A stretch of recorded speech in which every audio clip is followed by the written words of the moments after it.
So ayun mga kabarbers, so dahil Labor Day ngayon, ito yung Biyahero Barbero team. So naghandog ng libreng gupit sa lahat ng manggagawa. Ito po si sir ay isang nagtatrabaho ko dito sa Biboy Inasal. ayun. So yun, nag-avail si sir ng free haircut ng Biyahero Barbero.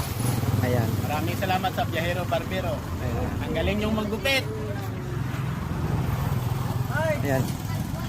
Ayan na si sir. So tapos na. Maraming salamat sa Biyahero Barbero. Salamat sa Biyaherong Barbero. Ayan. Ganda magupit. Salamat.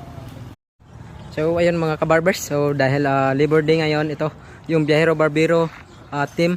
So naghandog ng libreng gupit sa lahat ng manggagawa. Ito po si sir ay isang nagtatrabaho ko dito sa Biboy Inasal. ayun. So yun, nag-avail si sir ng free haircut ng Biyahero Barbero. Ayan. Maraming salamat sa Biyahero Barbero.